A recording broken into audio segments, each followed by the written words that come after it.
الحمد لله نحمده ونستعينه ونستغفره ونؤمن به ونتوكل عليه ونعوذ بالله من شرور أنفسنا ومن سيئات أعمالنا من يهده الله فلا مضل له ومن يضلل فلا هادي له ونشهد أن لا إله إلا الله وحده لا شريك له ونشهد أن محمدا عبده ورسوله أرسله بالهدى ودين الحق ليظهره على الدين كله وكفى بالله شهيدا اللهم صل على محمد وعلى آل محمد كما صليت على إبراهيم وعلى آل إبراهيم اللهم بارك على محمد وعلى آل محمد كما باركت على إبراهيم وعلى آل إبراهيم إنك حميد مجيد أما بعد فإن خير الحديث كتاب الله وخير الهدي هدي محمد صلى الله عليه وسلم وشر الأمور محدثاتها كل محدثة بدعة وكل بدعة ضلالة أعوذ بالله السميع العليم من الشيطان الرجيم يا أيها الذين آمنوا اتقوا الله حق تقاته ولا تموتن إلا وأنتم مسلمون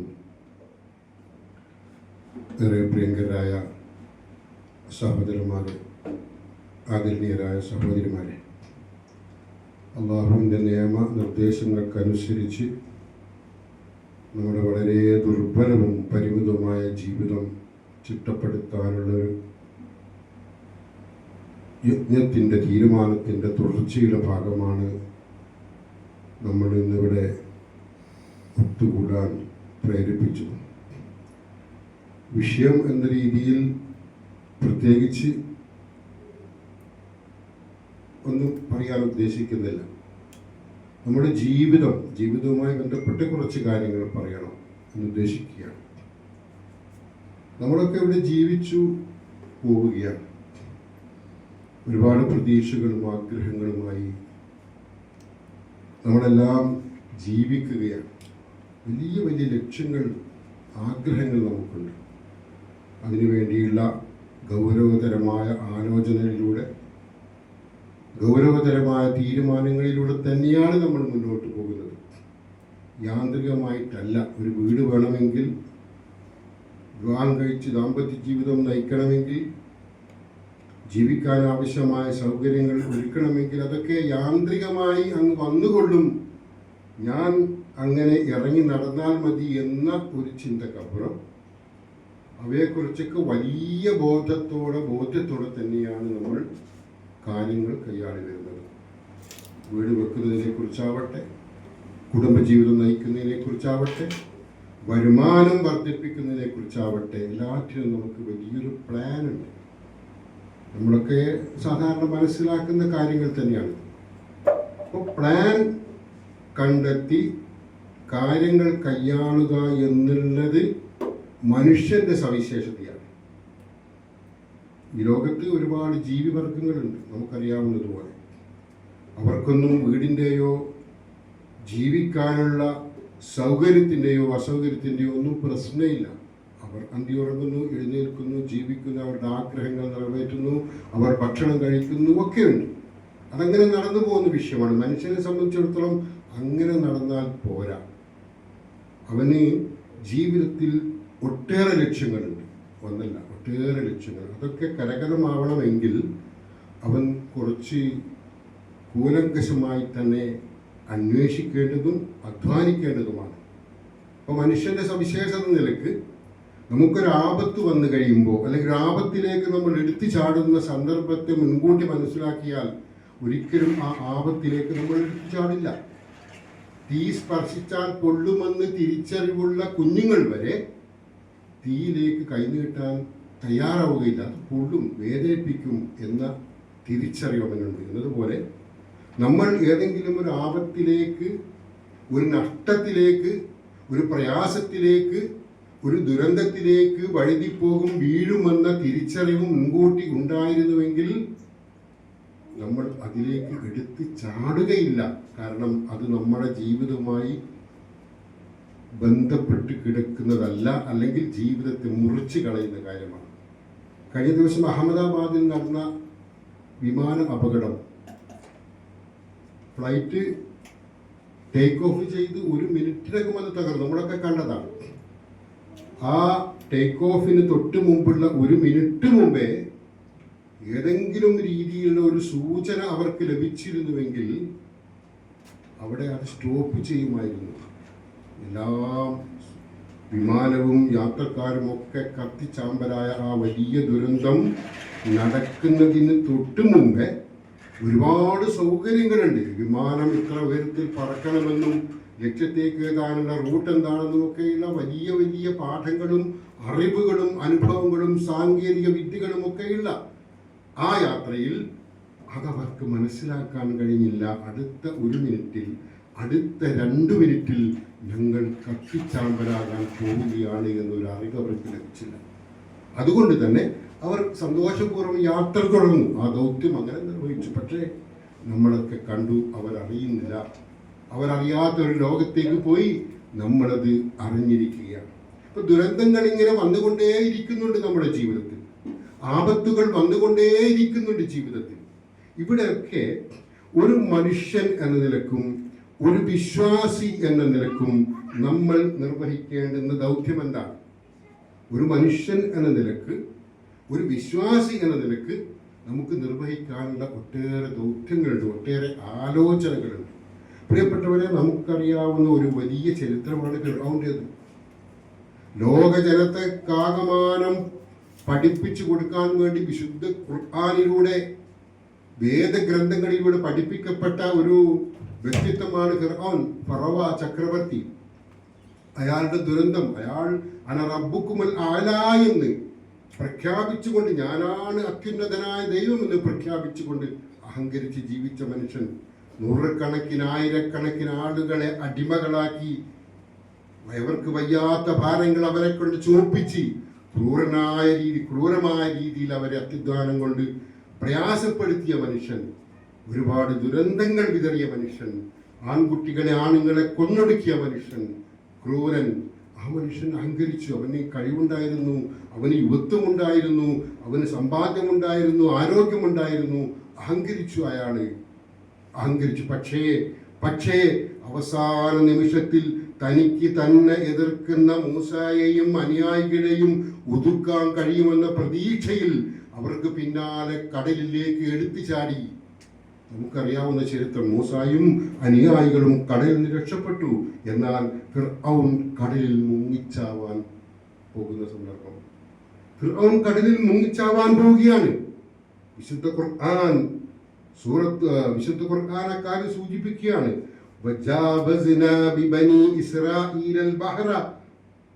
Israel സന്തതികളെ നാം കടൽ കടത്തിക്കൊണ്ടുപോയി.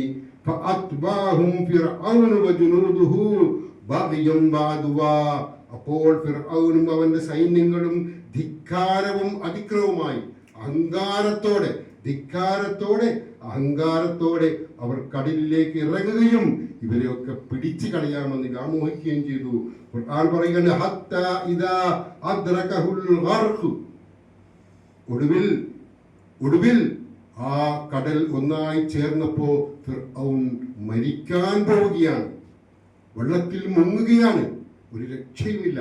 ഒരു ലക്ഷ്യമില്ലാത്ത ആ ഘട്ടത്തിൽ ഫിർഔൻ പറയുന്നു, ഖുർആൻ പറയുകയാണ്, ഖാല ആമന്തു അന്നഹു ലാ ഇലാഹ ഇല്ലല്ലദീ ആമന്തു ബിഹി ബനു ഇസ്രായീൽ. ഖാല ആമന്തു അന്നഹു ലാ ഇലാഹ ഇല്ലല്ലദീ ആമനത് ബിഹി ബനു ഇസ്രായീൽ. എന്താ പറയുന്നതെന്നറിയോ? ഇസ്രായേൽ സന്തതികൾ ഏതൊരു ദൈവത്തിൽ വിശ്വസിച്ചുവോ, മുസാനബി പഠിപ്പിച്ച, മുസാനബിയുടെ അനുയായികളായി തീർന്ന ഇസ്രായേലരും ഏതൊരു ദൈവത്തിലാണോ വിശ്വസിച്ചത്, ആ ദൈവത്തിൽ ഞാനിതാ വിശ്വസിച്ചിരിക്കുന്നു. അവസാന ഘട്ടത്തിൽ, ഏറ്റവും ഒടുവിൽ അയാൾ സമ്മതിക്കുകയാണ്, രക്ഷപ്പെടണം, ആപത്തിൽ നിന്ന് രക്ഷപ്പെടണം, ഇനിയും ജീവിക്കണമെന്ന കൊതി. ആ കൊതിയുടെ അവസാനത്തിൽ അയാൾ പറയുകയാണ്, ഞാൻ മൂസ, നീ വിശ്വസിച്ച ദൈവത്തിൽ വിശ്വസിച്ചിരിക്കുന്നു, മാത്രമല്ല അന മിനൽ മുസ്ലിമീൻ, ഞാനിതാ മുസ്ലിങ്ങളുടെ കൂട്ടത്തിൽപ്പെട്ടവനായിരിക്കുന്നു. അവസാനം പറയുക. പക്ഷേ പടച്ചവനെ സ്വീകരിച്ചില്ല. ഞാൻ പറഞ്ഞു വരുന്നത്, ഏതൊരു ആപത്തിലേക്ക് ഒരു മനുഷ്യൻ ആപതിക്കുമ്പോഴും അതിൽ നിന്നൊരു രക്ഷ കിട്ടാൻ എന്തൊക്കെ വഴികളുണ്ടോ ആ വഴികളൊക്കെ തേടാൻ മനുഷ്യൻ തയ്യാറാവും. എന്താണ്? അവനിവിടെ ജീവിക്കണം. അവനിവിടെ അധികാരത്തോടെ, അഹങ്കാരത്തോടെ, ആർഭാടത്തോടെ ജീവിക്കാൻ ആഗ്രഹമുണ്ട്. ആഗ്രഹമുള്ളവരാണ് മനുഷ്യൻ. പക്ഷെ കഴിയുന്നില്ല. നമുക്കറിയാമല്ലോ മൈക്കിൾ ജാക്സൺ, വിശദീകരിക്കേണ്ട ആവശ്യമൊന്നുമില്ല. ആ മനുഷ്യന്റെ ഒരു ചരിത്രത്തിൽ പറയുന്നു, അയാൾക്ക് ജീവിക്കണം, ഒരുപാട് ജീവിക്കണം, 150-200 വർഷക്കാലത്തോളമെങ്കിലും ജീവിക്കാൻ വേണ്ടി അയാൾ നേരത്തെ തന്നെ തൻ്റെ ആരോഗ്യം ശ്രദ്ധിക്കാൻ തുടങ്ങി. ആളുകളുമായിട്ട് അങ്ങനെ വല്ലാതെ ഒത്തുകൂടാൻ അയാൾ തയ്യാറായില്ല. അയാൾ മാസ്ക് ധരിച്ചു, അയാൾ ഗ്ലൗസ് ധരിച്ചുകൊണ്ടായിരുന്നു ആളുകളെ സമീപിച്ചു കൊണ്ടിരുന്നത്. അയാൾ കഴിക്കുന്ന ഭക്ഷണങ്ങൾ നേരത്തെ തന്നെ പരിശോധനയ്ക്ക് വിധേയമാക്കിയ ശേഷമായിരുന്നു അയാൾ ഭക്ഷിച്ചിരുന്നത്. 12ഓളം ഡോക്ടർമാർ അയാളുടെ ആരോഗ്യം ശ്രദ്ധിക്കാനുണ്ടായിരുന്നു. 15ഓളം ആളുകൾ അയാളുടെ ദൈനംദിന കാര്യങ്ങൾ ശ്രദ്ധിക്കാൻ വേണ്ടി, വ്യായാമം അടക്കമുള്ള കാര്യങ്ങൾക്ക് നിർദ്ദേശം നൽകാനും ശ്രദ്ധിക്കാൻ വേണ്ടിയും തയ്യാറാക്കി വെച്ചു. പക്ഷേ ആ മനുഷ്യൻ മരിച്ചുപോയി ഹൃദയസ്തംഭനം മൂലം. 50-ാമത്തെ വയസ്സിൽ മുഖം പോലും പ്ലാസ്റ്റിക് സർജറി ചെയ്ത് ജീവിക്കാൻ, താൻ ഇഷ്ടപ്പെടുന്നതനുസരിച്ച് ഇഷ്ടത്തോടെ ജീവിക്കാനുള്ള കൊതിയിൽ അയാൾ ഇങ്ങനെയൊക്കെ ചെയ്തു തീർത്തിട്ടും നമ്മളൊക്കെ മനസ്സിലാക്കുന്നത് പോലെ ഒരു പുരുഷായുസ് പോലും, അല്ലെങ്കിൽ 60-70 വയസ്സിനിടയിലേക്ക് പോലും ആ മനുഷ്യന്റെ ആയുസെത്തിയില്ല. 50-ാമത്തെ വയസ്സിൽ ആ മനുഷ്യൻ മരിച്ചുപോയി. നമ്മൾക്ക് അറിയാവുന്നതാണ്. ഇപ്പം നമ്മളുടെ ആഗ്രഹങ്ങൾക്കും മോഹങ്ങൾക്കും ഇഷ്ടങ്ങൾക്കും ഈ ദുനിയാവിൽ ഒരു സ്ഥാനവുമില്ല. നമ്മൾ ആഗ്രഹിക്കുന്നു, പ്രയത്നിക്കുന്നു, പ്രവർത്തിക്കുന്നു, ചിലർക്ക് കിട്ടുന്നു, ചിലത് കിട്ടുന്നു, പലതും കിട്ടാതെ പോകുന്നു. അതാണ് ഈ ലോകം. ഈ ലോകത്തെ അങ്ങനെ കാണുമ്പോൾ, ഈ ലോകത്തെക്കുറിച്ചുള്ള ആ തിരിച്ചറിവ് നമുക്ക് ലഭിക്കുമ്പോൾ, പ്രവാചകൻ സല്ലല്ലാഹു അലൈഹി വസല്ലം പറഞ്ഞ ഒരു ഹദീസിലൂടെ ഞാൻ അക്കാര്യം പറയാം. പ്രവാചകൻ സല്ലല്ലാഹു അലൈഹി വസല്ലം പറഞ്ഞു, ലാ യുൽദമുൽ മുഅ്മിനു മിൻ ഹുജ്രിൻ വാഹിദിൻ മറത്തൈൻ. ഒരു മനുഷ്യനെ, ഒരു വിശ്വാസിയെ ഒരു കുഴിയിൽ നിന്ന് ഒന്നിലധികം തവണ പാമ്പ് കടിക്കൂല. ഒരു വിശ്വാസിയെ ഒരു മാളത്തിൽ നിന്ന് ഒന്നിലധികം തവണ പാമ്പ് കടിക്കുകയില്ല എന്ന് പറഞ്ഞാൽ എന്താ അതിനർത്ഥം? എന്ന് പറഞ്ഞാൽ ഒരിക്കൽ പോലും വന്നു ഭവിച്ച ആപത്തിലേക്ക് വീണ്ടും എടുത്തു ചാടാൻ ആ മനുഷ്യൻ തയ്യാറാവുകയില്ല എന്നതാണ് പ്രവാചകൻ നിർദ്ദേശിച്ചിരിക്കുന്നത്. അപ്പോൾ നമ്മുടെ ജീവിതത്തിലെ ഓരോ സമയവും, മണിക്കൂറുകൾ, ദിവസങ്ങൾ, മാസങ്ങൾ, മിനിറ്റുകൾ, സെക്കൻഡുകൾ, അതൊക്കെ നമ്മൾ പാഠമാക്കേണ്ടതാണ്. നമ്മുടെ എന്താ പറയുക, ഒരു സ്കൂൾ പോലെ നമ്മുടെ ജീവിതത്തിലെ ഓരോ നിമിഷങ്ങളും നമ്മൾ പഠന വിധേയമാക്കണം. ഉമർ റളിയല്ലാഹു അൻഹു പറഞ്ഞില്ലേ, ഉമർ റളിയല്ലാഹു അൻഹു ഒരിക്കൽ സൂചിപ്പിക്കുകയുണ്ടായി, ഹാസിബൂ അൻഫുസകും ഖബ്ല അൻ തുഹാസബൂ. നിങ്ങൾ സ്വയം വിചാരണ ചെയ്യുക, നിങ്ങൾ ആ വലിയ വിചാരണയെ നേരിടും മുമ്പ്. നിങ്ങൾ സ്വയം വിചാരണ ചെയ്യണം. ഓരോ ദിവസവും ഇന്നാലിന്ന കാര്യങ്ങൾ ഞാൻ ഇന്ന് ചെയ്തു, ഇന്നാലിന്ന കാര്യങ്ങൾ ചെയ്യാൻ ഞാൻ തീരുമാനിച്ചിറങ്ങി, പക്ഷേ നടന്നില്ല, ഇന്നാലിന്ന കാര്യങ്ങൾ ചെയ്യുന്നിടത്ത് എനിക്ക് വീഴ്ച വന്നു, ഇന്നിത്യാദി കാര്യങ്ങൾ ഓരോ ദിവസവും പരിശോധനാ വിധേയമാക്കണമെന്ന് ഉമർ റളിയല്ലാഹു അൻഹു സൂചിപ്പിച്ചു. ഹാസിബു അൻഫുസകും ഖബ്ല അൻ തുഹാസബു വസിനുഹാ ഖബ്ല അൻ തൂസനു.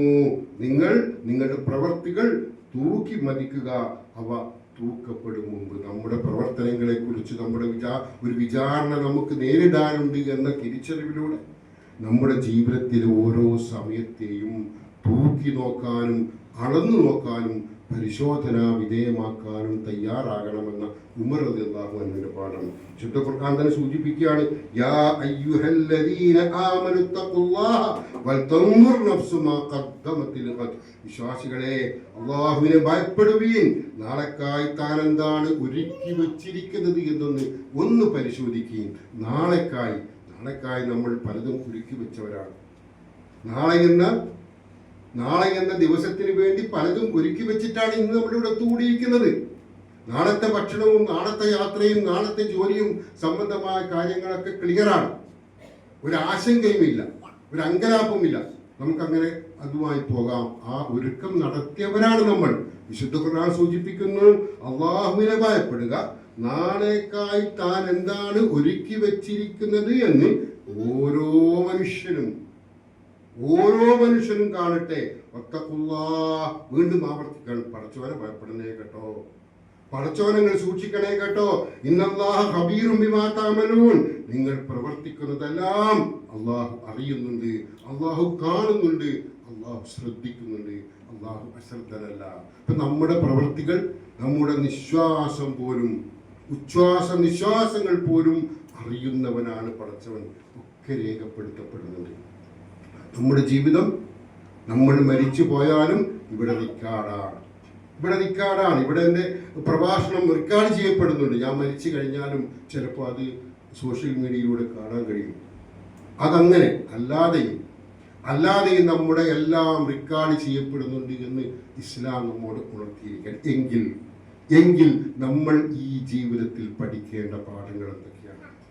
നമ്മുടെ ജീവിതത്തെ ഏത് രീതിയിലാണ് കാണേണ്ടത്? നോക്കൂ, ഇത്ര മനോഹരമായി പ്രവാചകൻ സല്ലല്ലാഹു അലൈഹി വസല്ലം പറഞ്ഞില്ലേ ഒരു മനുഷ്യന്റെ ആയുസ്സിനെ കുറിച്ചിട്ട്, ശബാബക ഖബല ഹർമക. ഒരു മനുഷ്യന്റെ യൗവനം, യുവത്വം അവൻ വൃദ്ധനാകും മുമ്പേ നീ ഉപയോഗപ്പെടുത്തണേ. അള്ളാഹു ചോദ്യം ചെയ്യും. ഞാൻ വയസ്സനാകും മുമ്പ്, വൃദ്ധനാകുമ്പോ തളർന്നു പോകും മുമ്പേ തന്റെ ആ യുവത്വം, ആ ഊർജ്ജസ്വലമായ യുവത്വ കാലഘട്ടം അതിനെ നീ ഉപയോഗപ്പെടുത്തണേ.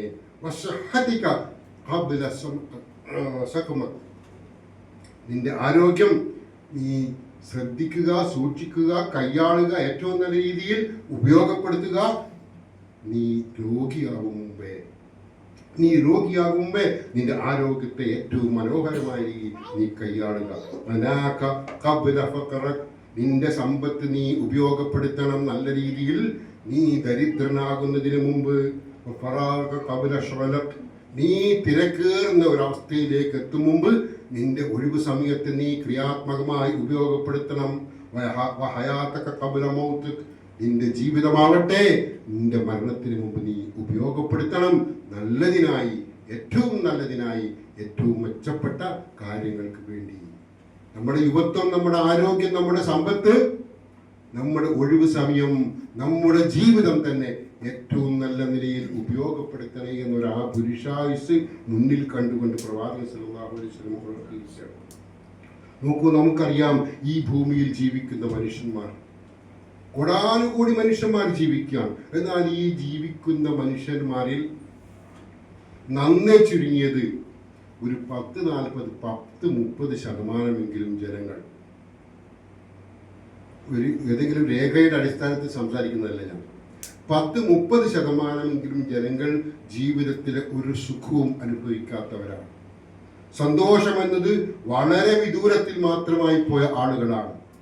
രോഗം കൊണ്ട് പ്രയാസപ്പെടുന്നവരാണ്, സാമ്പത്തികമായി ഒരു കഴിവുമില്ലാത്തവരാണ്, ആരോഗ്യപരമായി തളർന്നവരാണ്, ജീവിതത്തിലെ സുഖമെന്ന് പറയുന്ന ഒന്നും അനുഭവിക്കാത്ത ആളുകളാണ്. 30-25 കൂട്ടിക്കോ. അങ്ങനെ ഒരു വലിയ വിഭാഗം ആളുകൾ ഈ ഭൂമിയിലുണ്ട്. ഈ ഭൂമിയിലോട്ട് ഭൗതികമായി ചിന്തിക്കുമ്പോൾ അവരുടെ അവസ്ഥ എന്താണ്? അവർ പരാജയപ്പെട്ടവരാണ്. അവർ ഈ ദുനിയാവിൽ പരാജയപ്പെട്ടവരാണ്, തോറ്റുപോയവരാണ്. അവരുടേതല്ലാത്ത കാരണത്താൽ. അവർക്ക് ആരോഗ്യമില്ലാതെ ജനിച്ച് അങ്ങനെ വളർന്ന് അങ്ങനെ ജീവിച്ചു പോയി, അവരുടെ കാരണം കൊണ്ടല്ല. സാമ്പത്തികമായ സൗകര്യം അത്യുദാനം ചെയ്തിരുന്നു, പക്ഷെ വന്നു ചേർന്നില്ല. അങ്ങനെ ഒരുപാട് കാര്യങ്ങളിൽ ഇങ്ങനെ ജീവിക്കുന്ന മനുഷ്യർ ഒരുപാട് ഉള്ള ലോകത്ത് തന്നെയാണ് ഈ ഭൗതികമായ ജീവിതത്തിന്റെ രസച്ചരടിൽ ആർമാദിക്കുന്ന വലിയ വിഭാഗം ജനങ്ങളുമുള്ളത്. അവർ പ്രഖ്യാപിക്കുകയാണ്, പറയുകയാണ്, ഈ ചുരുങ്ങിയ ഒരു ജീവിതം, ഒരേ ഒരു ജീവിതം, ഇത് അവസാനിക്കും മുമ്പേ ആസ്വദിച്ചോളി എന്ന പ്രഖ്യാപനമായി അവർ ഇറങ്ങി നടക്കുകയാണ്. പക്ഷേ അവർക്ക് കാണാൻ കഴിയുന്നില്ല, ഇതൊന്നും ആസ്വദിക്കാൻ കഴിയാതെ നെട്ടോട്ടമോടുന്ന മനുഷ്യരെ.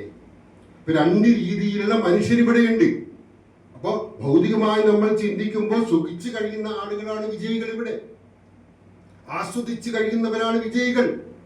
ആരാനത് അടിച്ചു മാറ്റി അത് പിടിക്കപ്പെടാതെ ഉപയോഗിക്കുന്ന ആളുകളാണ് ഇവിടെ വിജയികൾ. അങ്ങനെ എല്ലാ തിന്മകളുടെയും എല്ലാ തിന്മകളുടെയും പ്രതീകങ്ങളായി ജീവിക്കുന്ന ആളുകളൊക്കെ ഇവിടെ സുഖകരമായി ജീവിക്കുന്നു, ആസ്വാദിക്കുന്നു. എന്നാൽ നമുക്ക് എന്താണ് ഈ ജീവിതം നൽകുന്ന പാഠം? കുറെ ആളുകൾ അവരുടേതല്ലാത്ത കാരണങ്ങൾ കൊണ്ട് പ്രയാസപ്പെടുമ്പോൾ, കുറെ ആളുകൾ ആർമാദിച്ച് ജീവിക്കുമ്പോൾ, ഒരു സാധാരണ മനുഷ്യൻ എന്ന നിലയ്ക്ക്, ഒരു വിശ്വാസി എന്ന നിലയ്ക്ക് നമ്മൾ പഠിക്കേണ്ടുന്ന, നമുക്ക് പാഠമാകേണ്ടുന്ന വസ്തുത എന്താണ്? ഈ ഒരു ജീവിതം, ലോകം, ഇത് അർത്ഥമില്ലാത്തതാണ്. അല്ലെങ്കിൽ നീതി എന്ന, ന്യായമെന്ന ഒന്നും ഇല്ലാത്ത ഒരു ലോകം. അങ്ങനെയേ നമുക്കതിന് ഉത്തരമായി കണ്ടെത്താൻ കഴിയും. പക്ഷേ ഇവിടെ ആർക്കും ഉത്തരം പറയാത്ത വലിയൊരു ഉത്തരവുമായിട്ട് വരുന്ന ഒരേ ഒരു വിശ്വാസ സംഹിതയാണ് ഇസ്ലാം. ഞാൻ ഒരുപാട് പരത്തി പറയുന്നില്ല. ഇവിടെ ആർക്കും ഇത്തരത്തിൽ ജീവിച്ചു പോകുന്ന ജനങ്ങൾക്ക് ആശ്വാസമായി ഒരു വാക്ക് കൊണ്ട് പോലും ആശ്വാസം നൽകാൻ ഒന്നുമില്ലാത്തടുത്ത് ഏറ്റവും മനോഹരമായ രീതിയിൽ അവരെ തലോടി സ്നേഹിച്ച് താലോലിച്ച് ചേർത്ത് പിടിക്കുന്ന വിശ്വാസ സമിതിയാണ് ഇസ്ലാം. ഇസ്ലാം പറയുന്നത് എന്താണ്? തൻ്റെതായ കാരണങ്ങൾ കൊണ്ടല്ലാതെ ദുരിതത്തിൽ, പ്രയാസത്തിൽ, ബുദ്ധിമുട്ടിൽ ആരെങ്കിലും ആപതിക്കുന്നുവോ അവനോട് ക്ഷമിക്കാൻ, അവൻ ക്ഷമിക്കാൻ തയ്യാറാവുകയാണെങ്കിൽ ഒമ്പിച്ചൊരു പ്രതിഫലം വൈകാതെ അവന് വേണ്ടി അവനായി ലഭിക്കും എന്ന വലിയൊരു പാഠമാണ്. അത് ഉറച്ചൊരു പാഠമാണ്. വെറും പ്രോത്സാഹനം മാത്രമല്ല, വെറും എന്താ പറയുക, സ്വപ്നം അല്ലെങ്കിൽ യാഥാർത്ഥ്യമാകാത്ത ഒരു കാര്യം പറയുകയല്ല, ഒരു ടോപ്പിയൻ ചിന്ത പറയുകയല്ല, അവരെ ആശ്വസിപ്പിക്കാൻ വേണ്ടി, തൽക്കാലം ആശ്വസിപ്പിക്കാൻ വേണ്ടി പറയുകയല്ല. അത് സംഭവിക്കുക തന്നെ ചെയ്യും. ഇനിയോ ഈ ലോകത്ത് ഇவ்விധത്തിൽ സുഖിച്ച് ആർമാദിച്ച് അവരുടേത് അപഹരിച്ചൊക്കെ ജീവിക്കുന്ന ആളുകൾ, തിന്മയുടെ പ്രതീകങ്ങളായി ജീവിക്കുന്ന ആളുകൾക്ക് ഈ ലോകത്ത് ചിലപ്പോൾ അങ്ങനെ കഴിഞ്ഞേക്കാം. അവരുടെ അധികാരവും പണവും കൊണ്ട് കുറച്ചൊക്കെ അവർക്ക് ആസ്വദിച്ചേക്കാം. പക്ഷേ അവർ പിടികൂടപ്പെടുന്ന ഒരു ദിവസമുണ്ട്. ആ ദിവസത്തിന് ശേഷം അവർക്ക് പിന്നെ രക്ഷയില്ല.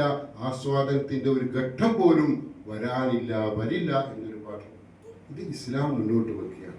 അപ്പൊ ഇസ്ലാം മുന്നോട്ട് വെക്കുന്ന ഈ പാഠങ്ങൾ ഉൾക്കൊള്ളുന്ന ഒരു വിശ്വാസിയെ സംബന്ധിച്ചിടത്തോളം അവന്റെ ജീവിതം അവൻ ഒരുപാട് ക്രമീകരിക്കേണ്ടതുണ്ട്. നോക്കൂ നിങ്ങൾ, പ്രവാചകൻ സല്ലല്ലാഹു അലൈഹി വസല്ലമ, അതിനു മുമ്പായി ഞാൻ മറ്റൊരു കാര്യം കൂടി പറയാം. ഇപ്പൊ നേരത്തെ മൈക്കിൾ ജാക്സന്റെ ഒരു വിഷയം പറഞ്ഞു. ഇപ്പോ മാവോ സെതൂങ്ങിന്റെ, ചൈനയിലെ അധികാരിയായിരുന്ന മാവോ സെതൂങ്, അദ്ദേഹം അവിടെ വിഭവ സമൃദ്ധമായ ഒരു കുറെ സൗകര്യങ്ങൾ അല്ലെങ്കിൽ ധാന്യങ്ങളൊക്കെ വിളയിച്ച് വലിയ രീതിയിൽ അതിനെ വളർത്തിക്കൊണ്ടുവരാൻ വേണ്ടിയുള്ള കുറെ സംവിധാനങ്ങൾ ഒരുക്കിയ ഒരു സമയമുണ്ടായിരുന്നു 1958. വ്യവസായത്തിൻ്റെയും ഉൽപാദനത്തിൻ്റെയും ഒക്കെ വളർച്ചയ്ക്ക് വേണ്ടി കൊണ്ടുവന്ന ഒരു തിയറി, ഒരു എന്താ പറയുക, ക്യാമ്പയിൻ. ആ ക്യാമ്പയിൻ്റെ ഭാഗമായിട്ട് അവിടെ ഈ ധാന്യങ്ങൾ തിന്ന് മുടിപ്പിക്കുന്ന, അല്ലെങ്കിൽ ധാന്യങ്ങൾ ഇല്ലാതായി പോകുന്ന ഒരവസ്ഥ ഉണ്ടായിരുന്നു. എന്തുകൊണ്ടെന്നാൽ ഒരുതരം ചെറിയ പക്ഷികൾ അവിടെ ഇഷ്ടംപോലെ ഉണ്ടായിരുന്ന ചെറിയ പക്ഷികൾ ധാന്യങ്ങൾ ഇങ്ങനെ കഴിച്ചുകൊണ്ടേയിരുന്നത് കൊണ്ട് തന്നെ ധാന്യ വിളവിനെ അത് ബാധിച്ചു എന്ന് മാവോ സെതൂങ്, ചരിത്രത്തിൽ ഉണ്ടായ കാര്യം, 1950 ഉണ്ടായ കാര്യമാണ്, ചിന്തിക്കുകയും അവിടെ അടിയന്തരമായിട്ട് ഈ പക്ഷികളൊക്കെ കൊന്നുകളയാൻ വേണ്ടിയിട്ട് തീരുമാനമെടുക്കുകയും ചെയ്തു. എന്നാൽ ധാന്യങ്ങൾ തിന്ന ഈ പക്ഷികൾ യഥാർത്ഥ ധാന്യങ്ങൾ മാത്രമല്ല, അതിലുണ്ടായിരുന്ന കീടങ്ങളെയും തിന്നുമായിരുന്നു. അത് ശ്രദ്ധിച്ചില്ല. അതിന്റെ അനന്തരഫലം എന്താണെന്ന് വെച്ചാൽ, ആ കീടങ്ങൾ വളർന്ന് വലുതാവുകയും ഒരുപാടായി വർദ്ധിക്കുകയും ഉള്ള ധാന്യങ്ങൾ കൂടി നശിപ്പിക്കുകയും ചെയ്തു എന്നാണ്. അപ്പോൾ ലോക ചരിത്രത്തിൽ തന്നെ 4 കോടികൾക്കിടയിൽ ആളുകൾ പട്ടിണ കിടന്ന് മരിക്കേണ്ടിയുന്ന ഒരു സംഭവം ഉണ്ടായിട്ടുണ്ട്. 1958, 61 കാലഘട്ടത്തിൽ നിന്ന് ചരിത്രത്തിൽ പറയാണ്. പറഞ്ഞു വരുന്നത്, നമ്മൾ നമ്മുടെ പ്രകൃതിയുമായി ഇണങ്ങിച്ചേർന്നുകൊണ്ട് ജീവിക്കാൻ തയ്യാറാകുമ്പോഴാണ് നമുക്ക് എന്ത് ചെയ്യാൻ കഴിയുക, നമുക്ക് ജീവിതം മുന്നോട്ട് കൊണ്ടുപോകാൻ കഴിയും. മരണം എന്നുള്ളത് പ്രകൃതിയുടെ ഭാഗമാണ്. മരിച്ചു പോവുക എന്നുള്ളത്, മരിച്ചു പോകണം എന്നുള്ളത് മനുഷ്യ പ്രകൃതിയുടെ ഭാഗമാണ്. ഒരു മനുഷ്യൻ മരിക്കാതിരുന്നാൽ, ചിരഞ്ജീവിയായിരുന്നാൽ, മനുഷ്യരൊക്കെയും അങ്ങനെയായിരുന്നാൽ ഈ ഭൂമിയിൽ സമാധാനത്തോടെ ജീവിക്കാൻ ആർക്കും കഴിയില്ല. ഈ ഭൂമി തിങ്ങി നിറയും, വിഭവങ്ങൾ ഇല്ലാതാവും, ഒരു സൗകര്യവുമില്ലാത്ത അവസ്ഥയിലേക്ക് പോകും. എല്ലാ ജനിച്ച് മനുഷ്യന്മാരും ഇവിടെ മരിക്കാതെ പോയിരുന്നുവെങ്കിൽ. അപ്പോൾ മരണം പിന്നെ ഒരു അനുഗ്രഹമാണ്. അത് വിശദീകരിക്കേണ്ട ആവശ്യമില്ല. മരണം തന്നെ ഒരു അനുഗ്രഹമാണ്. എന്നാൽ മരണം നമുക്കറിയാം. പ്രവാചകൻ സല്ലല്ലാഹു അലൈഹി വസല്ലം പറഞ്ഞു, മരിക്കുന്നതിന് മുമ്പ് നിങ്ങൾ നിങ്ങളുടെ ജീവിതത്തെ ക്രമപ്പെടുത്തുക എന്ന് പറഞ്ഞു. എന്താണ് അർത്ഥം? നമ്മൾ മരിക്കുമെന്ന പച്ചയായ സത്യം പ്രവാചകൻ സല്ലല്ലാഹു അലൈഹി വസല്ലം ഒരുപാട് പ്രാർത്ഥനകൾ പഠിപ്പിച്ചു, ഒരുപാട് പ്രയാസങ്ങളിൽ നിന്ന് രക്ഷപ്പെടാനുള്ള പ്രാർത്ഥനകൾ. പക്ഷെ ഒരു വ്യക്തിയോട് പോലും ഒരിക്കൽ പോലും എന്നെ ഈ ദുനിയാവിൽ മരണത്തിൽ നിന്ന് രക്ഷപ്പെടുത്തണമേ എന്നൊരു പ്രാർത്ഥന പ്രവാചകൻ പഠിപ്പിച്ചില്ല.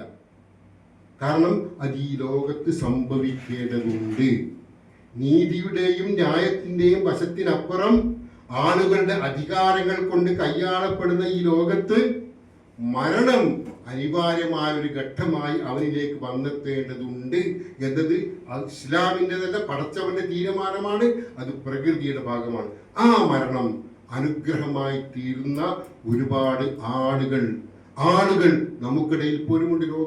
രോഗം കൊണ്ടൊക്കെ ബുദ്ധിമുട്ടുന്ന ആളുകൾ ഇരിക്കട്ടെ. നമുക്കറിയാം, പ്രവാചകൻ സല്ലല്ലാഹു ഇബ്രാഹിം നബി അലൈഹിസ്സലാത്തു വസ്സലാം മരണവുമായി ബന്ധപ്പെട്ട് നമുക്ക് സൂചിപ്പിക്കാനുള്ള ഒരു കാര്യം, ഇബ്രാഹിം നബി അലൈഹിസ്സലാത്തു വസ്സലാം അദ്ദേഹത്തിന്റെ പിതാവിനെ പരലോകത്ത് വെച്ച് കണ്ടുമുട്ടും. ഹജ്ജുമായി ബന്ധപ്പെട്ട കാര്യങ്ങളും ക്ലാസുകളൊക്കെ ഒരുപാട് ഇപ്പോൾ കഴിഞ്ഞതാണ് ഇവിടെ. അദ്ദേഹത്തിന്റെ പിതാവിനെ പരലോകത്ത് വെച്ച് കണ്ടുമുട്ടുമ്പോൾ ഇബ്രാഹിം നബി അലൈഹിസ്സലാത്തു വസ്സലാം പറയും, ഫയഖൂലു ലഹു ഇബ്രാഹിം അലം അഖുൽ ലക ലാ തുഹ്സിനി. അപ്പോൾ ഇബ്രാഹിം നബി അലൈഹിസ്സലാത്തു വസ്സലാം പിതാവിനെ പരലോകത്ത് വെച്ച് കണ്ടുമുട്ടുമ്പോൾ പറയും, എന്നെ ധിക്കരിക്കരുതെന്ന് ഞാൻ പറഞ്ഞില്ലായിരുന്നോ? എന്നെ അവഗണിക്കരുത്, ഞാൻ പറയുന്നത് ദൈവത്തിൽ നിന്നുള്ള സന്ദേശമാണ്, അതുകൊണ്ട് എന്നെ അവഗണിച്ചു പോകരുതേ എന്ന് ഇബ്രാഹിം നബി എന്ന് ഞാൻ പറഞ്ഞില്ലായിരുന്നോ എന്ന് ഇബ്രാഹിം നബി അലൈഹിസ്സലാത്തു വസ്സലാം തന്റെ പിതാവിനോട് പറയുമ്പോ അവിടെ വെച്ച് ഇബ്രാഹിം നബി അലൈഹിസ്സലാത്തു വസ്സലാമിന്റെ പിതാവ് പറയുന്നുണ്ട്, ഞാൻ ധിക്കരിക്കില്ല ഇബ്രാഹിമേ, ഇനി ഞാൻ ധിക്കരിക്കുകയില്ല ഇബ്രാഹിമേ എന്ന് അവിടെ വെച്ച് ആര് പറയും? ഇവിടെ ധിക്കാരിയായി ഇബ്രാഹിം നബി അലൈഹിസ്സലാമിനെ അടക്കം ഒതുക്കാൻ വേണ്ടി ശ്രമിച്ച ആസർ എന്ന പിതാവ് വിഗ്രഹങ്ങൾ ഉണ്ടാക്കി അത് വിൽപ്പന നടത്തി ബഹുദൈവ വിശ്വാസത്തിന് വളർച്ച കൊടുത്ത ആസർ എന്ന ധിക്കാരിയായ അഹങ്കാരിയായ പിതാവിടെ 10 മടക്കുകയാണ്. എന്നിട്ട് പറയും, എന്താ പറയുന്നത്? ഞാൻ ഇവിടെ നിന്ന് ഇനി ഒന്നും ഒരു ധിക്കാരവും ഒരു എതിർപ്പും നീ പറയുന്നതിന് വ്യക്തമായിട്ട് ചെയ്യുകയില്ല. എന്നിട്ട് എന്താ പറയുന്നത്? ഇബ്രാഹിം യാ റബ്ബ്. എന്നിട്ട് ഇബ്രാഹിം നബി അലൈഹിസ്സലാത്തു വസ്സലാം പറയുകയാണ്, യാ റബ്ബ്, എന്റെ റബ്ബേ, ഇന്നക വഅദ്തനി അൻ തുഹ്സിയനി യൗമ യുബഅസൂൻ. നീ എനിക്ക് വാഗ്ദാനം ചെയ്തിരുന്നല്ലോ, എനിക്ക് ഉയർത്തെഴുന്നേൽപ്പിക്കപ്പെടുന്ന നാളിൽ എന്നെ നീ അപമാനിക്കുകയില്ല എന്ന്. ഇബ്രാഹിം നബി അലൈഹിസ്സലാത്തു വസ്സലാം പറയാണ്, ഉയർത്തെഴുന്നേൽപ്പിന്റെ നാളിൽ എന്നെ നീ അപമാനിക്കുകയില്ല എന്ന് എനിക്ക് നീ വാക്ക് തന്നിരുന്നല്ലോ.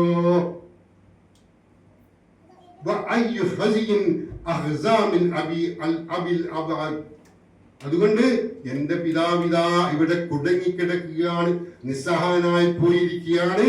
അതുകൊണ്ട് ഈ പിതാവ് എന്റെ മുമ്പിൽ നിസ്സഹായനായി പോയ ഈ അവസ്ഥയേക്കാൾ ഞാൻ അപമാനിക്കപ്പെടുന്ന മറ്റേതവസ്ഥയാണുള്ളത് റബ്ബേ എന്ന് ഇബ്രാഹിം നബി അലൈഹിസ്സലാത്തു വസ്സലാം അള്ളാഹുവിനോട് പ്രാർത്ഥിച്ചപ്പോ അള്ളാഹു പറയുന്ന ഒരു മറുപടിയാണ്, ഫയഖൂലുല്ലാഹ് ഇന്നി ഹറംതുൽ ജന്നത അലൽ കാഫിരീൻ. ഇബ്രാഹിം നബി അലൈഹിസ്സലാത്തു വസ്സലാമിനെ അള്ളാഹു സുഹൃത്തായി പ്രഖ്യാപിച്ച, അള്ളാഹുവിന്റെ സുഹൃത്തായി അള്ളാഹു പ്രഖ്യാപിച്ച ഇബ്രാഹിം നബി അലൈഹി സ്വലാത്തു വസ്സലാം, ഒട്ടേറെ ത്യാഗങ്ങൾ നേരിട്ട ഇബ്രാഹിം നബി അലൈഹി സ്വലാത്തു വസ്സലാം, ആ ഇബ്രാഹിം നബി അലൈഹി സ്വലാത്തു വസ്സലാം കരയുകയാണ്. ആ മഹ്ശറിൽ വെച്ച് അള്ളാഹുവിനോട് കരഞ്ഞു പറയുകയാണ്, എൻ്റെ പിതാവ് ഇബ്ബിലത്തിലായി പോവുക എന്നുള്ളത് എനിക്ക് അപമാനമാണ് റബ്ബേ, പിതാവിനെ രക്ഷിക്കണേ എന്ന വാക്ക് അവിടെ വന്നില്ല എങ്കിലും ഉദ്ദേശം അതാണ്. അവിടെ വെച്ച് അള്ളാഹു പറയുകയാണ്, ഇന്നി ഹറംതുൽ ജന്ന അലൽ കാഫിരീൻ. ഇബ്രാഹിമേ, അറിയണം, സ്വർഗം സത്യനിഷേധികൾക്ക് നിഷിദ്ധമാണ് കേട്ടോ. സ്വർഗം സത്യനിഷേധികൾക്ക് നിഷിദ്ധമാണ് കേട്ടോ. അപ്പൊ ആരായിരുന്നാൽ പോലും എത്ര സ്വാധീനമുള്ള ആളായിരുന്നാൽ പോലും, എത്ര പ്രമാണിയായിരുന്നാൽ പോലും, ഏറ്റവും പ്രിയപ്പെട്ട അള്ളാഹുവിന് ഏറ്റവും പ്രിയപ്പെട്ട ആളുകളുടെ പിതാവോ മാതാവോ മക്കളോ ആയിരുന്നാൽ പോലും അവിടെ രക്ഷപ്പെടാൻ കഴിയില്ല എന്ന വലിയൊരു പാഠം ഇതിലൂടെ നമുക്ക് നൽകുകയാണ്. അപ്പൊ നമ്മളിവിടെ ഏതെങ്കിലും സ്വാധീനം കൊണ്ട് രക്ഷപ്പെടാം, ഏതെങ്കിലും കാര്യനിർവഹണത്തിലൂടെ രക്ഷപ്പെടാം, നമ്മുടെ അഭീഷ്ടമനുസരിച്ച് നമ്മൾ കൈയാളുന്ന കാര്യങ്ങളിലൂടെ നമുക്ക് രക്ഷപ്പെടാൻ കഴിയുമെന്നൊന്നും വ്യാമോഹിക്കരുത്. ഇസ്ലാം പഠിപ്പിച്ചു തന്ന ഈ വിശുദ്ധമായ ആദർശം തന്നെയായിരിക്കണം നമ്മെ സ്വാധീനിക്കേണ്ടത്. ആ ഇസ്ലാം പറയുന്നു, നാളേക്ക് വേണ്ടി നിങ്ങൾ ഒരുങ്ങണേ, നാളേക്ക് വേണ്ടി നിങ്ങൾ ഒരുങ്ങണേ. അയലമോ അന്നമൽ ഹയാത്തുദ് ദുനിയ ലഅബും വലഹും വസീനത്തും വതഫാഖുറുൻ ബൈനക്കും വതകാസുറുൻ ബിൽ അംവാലി വൽ ഔലാദ്. നിങ്ങൾ അറിയണം കേട്ടോ, ഇഹലോക ജീവിതമെന്നാൽ കളിയും വിനോദവും അലങ്കാരവും, നിങ്ങൾ പരസ്പരം ദുരഭിമാനം നടിക്കലും സ്വത്തുക്കളിലും സന്താനങ്ങളിലും പെരുപ്പം കാണിക്കലും മാത്രമാ. നിങ്ങളുടെ ഈ ദുനിയാവെന്ന് പറഞ്ഞാൽ വിനോദമാണ്, കളിയാണ്, അലങ്കാരമാണ്, ദുരഭിമാനം നടിക്കലാണ്. എന്നിട്ട് അതിന്റെ തുടർച്ചയായി ആയത്തിന്റെ അവസാനത്തിൽ പറയുന്നു, വഫിൽ ആഖിറതി അദാബുൻ ശദീദും വമഗ്ഫിറത്തും മിനല്ലാഹി വറിദ്വാൻ. എന്നാൽ പരലോകത്ത് ദുർവൃത്തർക്ക് കഠിനമായ ശിക്ഷയും സത്യവിശ്വാസികൾക്ക് അല്ലെങ്കിൽ സദ്വൃത്തർക്ക് ഏറ്റവും നല്ല അല്ലാഹുവിൽ നിന്നുള്ള പാപമോചനവും പ്രീതിയും ഉണ്ട് കേട്ടോ. വമൽ ഹയാത്തുദ് ദുനിയ ഇല്ലാ മത്താഉൽ ഗുറൂർ. നിങ്ങൾ ഐഹിക ജീവിതം മനസ്സിലാക്കണം, വെറും വഞ്ചിക്കുന്ന ആളുകളെ വഞ്ചിക്കുന്ന വെറും വിഭവമാണ്. ഈ ലോകത്ത് ജീവിക്കുന്ന ആളുകളുടെ ആ പളപളപ്പ് കണ്ടിട്ട് മയങ്ങിപ്പോയി അതിന്റെ പിന്നാലെ ഓടേണ്ടവനല്ല. അതല്ല നമുക്ക് നൽകേണ്ടുന്ന പാഠം. അവനെത്ര സുഖകരമായി ജീവിച്ചാലും, അവനെത്ര സമ്പാദിച്ചാലും, എന്റെ ലക്ഷ്യം അതേ സമ്പാദ്യം, അതേ സുഖം ആസ്വദിക്കുക എന്നതാവരുത്. എന്റെ ജീവിതം അള്ളാഹു എന്തിനാണോ എനിക്കിവിടെ ഈ ലോകത്ത് നൽകിയിരിക്കുന്നത് അത് ഉപയോഗപ്പെടുത്തുക എന്നുള്ളതായിരിക്കണം. പ്രവാചകൻ സല്ലല്ലാഹു അലൈഹി വസല്ലം ഒരിക്കൽ പറഞ്ഞു, വല്ലാഹി മദ്ദുനിയാ ഫിൽ ആഖിറതി ഇല്ലാ മിസ്ലു മാ യജ്അലു അഹദുകും ഇസ്ബാഹു ഹാദിഹി. ഇഹലോകത്തെ അവസ്ഥ നിങ്ങളിൽ ഒരാൾ സ്വന്തം വിരൽ സമുദ്രത്തിൽ മുക്കിയെടുത്തത് പോലെയാ. സ്വന്തം വിരൽ, ഒരു വിരൽ സമുദ്രത്തിൽ മുക്കിയെടുത്താൽ അതിൽ എത്രമാത്രം ജലഗണമുണ്ടാകും.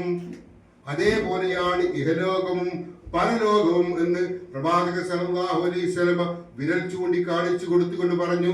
എന്നിട്ട് പ്രവാചകൻ അവസാനം പറയാണ്, ഫിൽ യമ്മി ഫൽയൻദുർ ബിഹാ യർജഅ. അതെന്തുമായാലും നീ ഒരു വിരൽ കടലിൽ മുക്കി അതുമായി നീ അങ്ങ് പോവൂ, എന്താ അത് നിനക്ക് കിട്ടിയിട്ടുണ്ടാവുക എന്ന് പരിശോധിക്കുക. അപ്പൊ ദുനിയാവ് എന്നുള്ളത് ഇത്രയേ ഉള്ളൂ എന്ന് നാം തിരിച്ചറിയണം.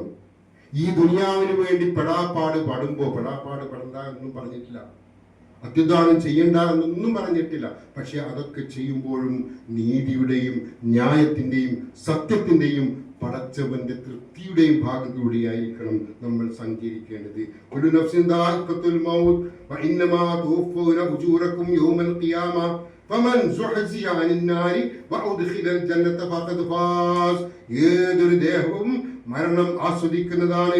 നിങ്ങളുടെ പ്രതിഫലങ്ങൾ ഉയർത്തെഴുന്നേൽപ്പിന്റെ നാളിൽ മാത്രമേ നിങ്ങൾക്ക് പൂർണ്ണമായി നൽകപ്പെടൂ. ഇവിടെ നമുക്ക് പരിപൂർണമായ പ്രതിഫലം ലഭിക്കുന്നില്ല. നമ്മുടെ അധ്വാനങ്ങൾക്ക്, നമ്മുടെ സുഹൃത്തുക്കൾക്ക്, നമ്മുടെ ഇവിടുത്തെ പ്രവർത്തനങ്ങൾക്കൊന്നും പൂർണ്ണമായ രീതിയിലുള്ള പ്രതിഫലം നമുക്കിവിടെ ലഭിക്കുന്നില്ല. പരിപൂർണമായ രീതിയിൽ എന്നുമല്ല, പലർക്കും പ്രതിഫലമേ ലഭിക്കുന്നില്ല. പലരും ചെയ്ത സേവനങ്ങൾക്ക് തുല്യമായ ഒന്നും കൊടുക്കാൻ നമുക്ക് പോലും കഴിയുന്നില്ല. അങ്ങനെ ഒരു ലോകത്താണ് നമ്മൾ ജീവിക്കുന്നത്. എന്നാൽ എന്നാൽ ഉയർത്തെഴുന്നേൽപ്പിന്റെ നാളിൽ മാത്രമേ നിങ്ങൾക്ക് പൂർണ്ണമായും പ്രതിഫലം നൽകപ്പെടുന്നുള്ളൂ. അപ്പോൾ ആരാണോ നരകത്തിൽ നിന്നും അകറ്റപ്പെടുകയും സ്വർഗത്തിൽ പ്രവേശിപ്പിക്കപ്പെടുകയും ചെയ്യുന്നത് അവൻ വിജയിച്ചിരിക്കുന്നു.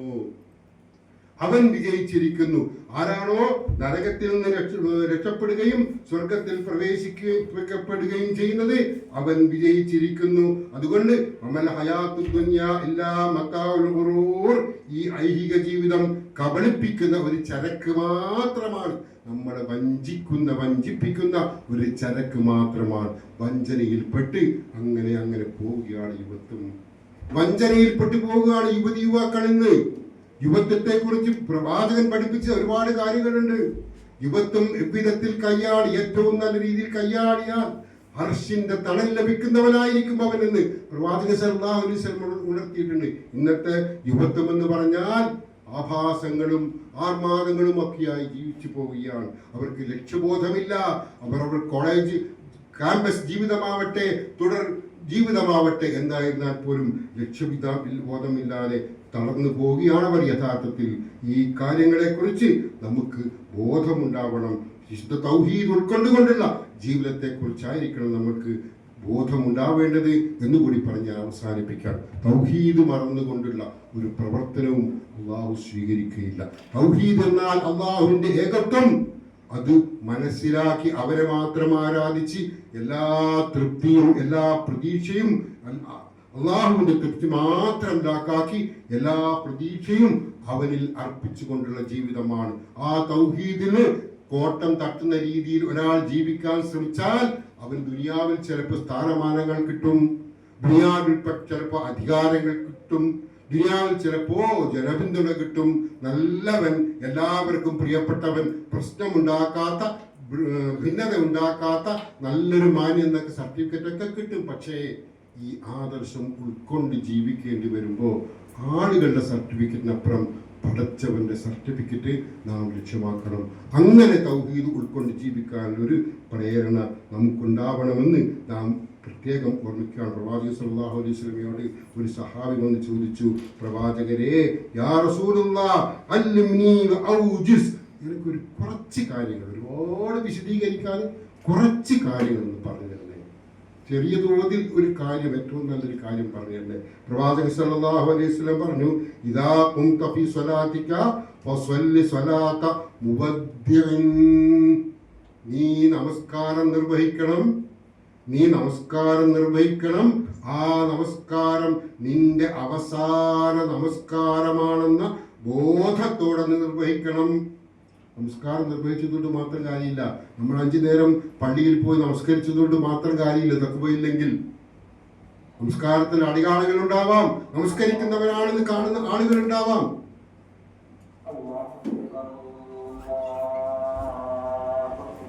നമസ്കാരം അവസാനത്തെ തക്ബീറാണിത്, അവസാനത്തെ ഫാത്തിഹ പാരായണമാണിത്, അവസാന റുക്കുവാണിത്, അവസാന സുജൂദാണിത് എന്ന ബോധ്യത്തോടെയായിരിക്കണം ഓരോ കർമ്മങ്ങളും നിർവഹിക്കേണ്ടത് എന്നാണ് പ്രവാചകൻ സല്ലല്ലാഹു അലൈഹി വസല്ലം വളരെ ചുരുങ്ങിയ തോതിൽ ആ മനുഷ്യന് പറഞ്ഞു കൊടുത്തത്. അത് കേവലം നമസ്കാരത്തിന്റെ വിഷയത്തിൽ മാത്രമല്ല, ജീവിതത്തിലെ എല്ലാ സന്ദർഭത്തെയും അവിധത്തിൽ കാണാനാണ് വിശ്വാസി ശ്രദ്ധിക്കേണ്ടത്. ഒരു ചരിത്ര സംഭവങ്ങൾ കൂടി പറഞ്ഞ് ഞാൻ അവസാനിപ്പിക്കാം. അബൂ തൽഹാ റളിയല്ലാഹു അൻഹു നമുക്കൊക്കെ അറിയാവുന്നതാണ്, പലപ്പോഴും കേട്ടതായിരിക്കാം, ആവർത്തിക്കുകയാണെങ്കിൽ ക്ഷമിക്കണം. അബൂ തൽഹാ റളിയല്ലാഹു അൻഹു അദ്ദേഹത്തിന്റെ പ്രിയപ്പെട്ട ഭാര്യയും ഉമ്മു സുലൈം റളിയല്ലാഹു അൻഹയും അവരെ സംബന്ധിച്ചിടത്തോളം അങ്ങനെ ജീവിച്ചു പോന്നു, കഷ്ടിച്ച് ജീവിച്ചു പോന്നു. കാലഘട്ടത്തിൽ പ്രവാചകൻ സല്ലല്ലാഹു അലൈഹി വസല്ലം അടക്കമുള്ള സ്വഹാബികളൊക്കെയും ദരിദ്രരായിരുന്നു, പ്രയാസപ്പെട്ട് ജീവിതം നയിക്കുന്നവരായിരുന്നു. പണക്കാരായ കുറച്ച് ആളുകളൊക്കെ ഉണ്ട്. ഇസ്ലാം സ്വീകരിച്ച പണക്കാരായ ആളുകൾ ആ പണത്തിന്റെ പിന്നാലെ ഓടുകയായിരുന്നില്ല, മറിച്ച് പണമൊക്കെയും ഇങ്ങനെ ഇസ്ലാമിക സേവനത്തിന് വേണ്ടി, ദരിദ്രർക്ക് വേണ്ടി വിതരണം ചെയ്തുകൊണ്ട് അവരും കഷ്ടിച്ച് ജീവിക്കുന്ന അവസ്ഥയിലേക്ക് വന്നു. ഒരു സന്ദർഭത്തിൽ പള്ളിയിൽ ഇശാ നമസ്കാരാനന്തരം പ്രവാചകൻ സല്ലല്ലാഹു അലൈഹി വസല്ലം പള്ളിയിൽ നിന്ന് ഇറങ്ങിപ്പോകുമ്പോൾ ഒരു മനുഷ്യൻ അവിടെ കിടക്കുകയാണ്. പ്രവാചകൻ ആ മനുഷ്യന്റെ അടുത്തേക്ക് പോയി ചോദിച്ചു, എന്തേ, ആരാണ് നിങ്ങൾ? ഏതോ നാട്ടിൽ നിന്ന് വന്ന ഒരു മനുഷ്യൻ. 2 ദിവസമായി ആ മനുഷ്യൻ പട്ടിണിയിലാണ്. ഭക്ഷണമില്ല, പട്ടിണിയിലാണ്, ഭക്ഷണം കഴിക്കാതെ കിടക്കുകയാണ്. പ്രവാചകൻ മെല്ലെ ആ മനുഷ്യനെ കൈപിടിച്ചു പുറത്തേക്ക് ഇറങ്ങി. പ്രവാചകന്റെ വീട്ടിൽ ഭക്ഷണമൊന്നുമില്ല. പലപ്പോഴും പട്ടിണിയാണ് പ്രവാചകന്റെ വീട്ടിൽ.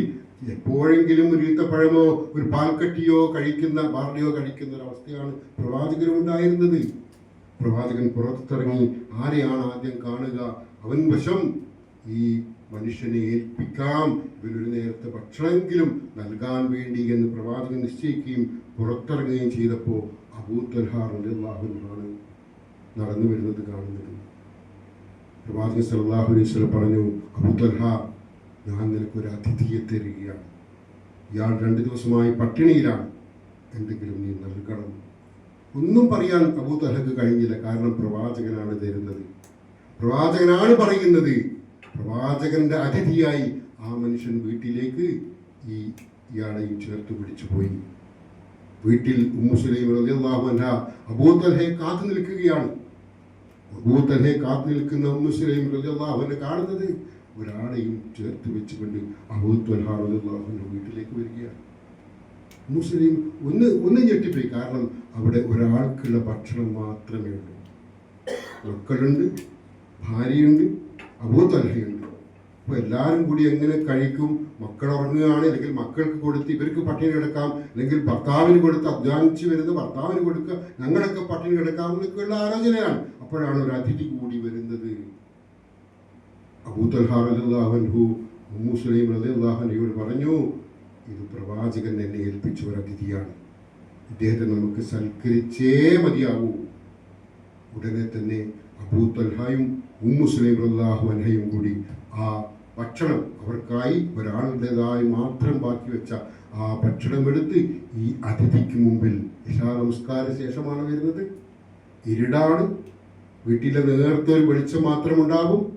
ആ ഇരുട്ടിൽ ഈ മനുഷ്യന് മുമ്പാകെ ഭക്ഷണം വെച്ചു കൊടുത്തു. എന്നിട്ട് സാധാരണ നിലയിൽ അറബികൾക്കൊരു രീതിയുണ്ട്, ഒന്നിച്ച് ഭക്ഷണം കഴിക്കുക എന്നുള്ളതാണ്. നമുക്കൊക്കെ അറിയാവുന്ന കാര്യമാണ്. ഒറ്റയ്ക്കുള്ള ഭക്ഷണം കഴിക്കാമെന്ന് അവർക്ക് ഇഷ്ടമല്ല, ഒന്നിച്ച് കഴിക്കുക എന്നുള്ളതാണ്. അതേപോലെ ഇവരും ഒന്നിച്ച് ഭക്ഷണം കഴിക്കാൻ അവിടെ ഇരുന്നു. എന്നാൽ ഭക്ഷണമില്ല. ഇവർ അബൂ തൽഹ റളിയല്ലാഹു അൻഹു ഭക്ഷണം കഴിക്കുന്ന രീതിയിൽ ആംഗ്യം കാണിക്കുകയും ആ ഉള്ള ഭക്ഷണം അതിഥിയെ കൊണ്ട് മുഴുവനും കഴിപ്പിക്കുകയും ചെയ്തു. അദ്ദേഹം വിശപ്പ് മാറി തിരിച്ചുപോയി. ഒരു ചെറിയ സംഭവം അബൂ തൽഹയും ഭാര്യയും മക്കളും ഒന്ന് പട്ടിണിയായിരുന്നു. എന്നാൽ പിറ്റേന്ന് സുബഹി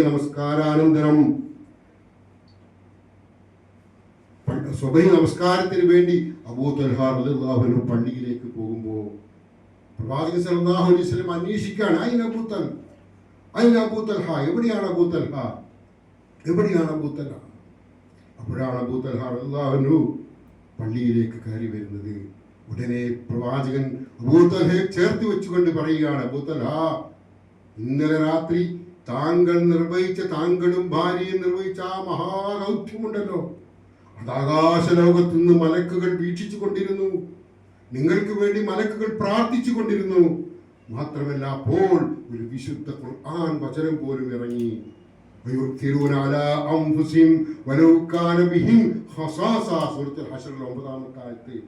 തങ്ങൾക്ക് ദാരിദ്ര്യമുണ്ടായാൽ പോലും സ്വദേഹങ്ങളെക്കാൾ മറ്റുള്ളവർക്ക്, ആരോ ആവട്ടെ, ഏതോ അന്യനാവട്ടെ, ഒരു പരിചയമില്ലാത്തവനാവട്ടെ, മറ്റുള്ളവർക്ക് പ്രാധാന്യം നൽകുന്നവരാണവർ.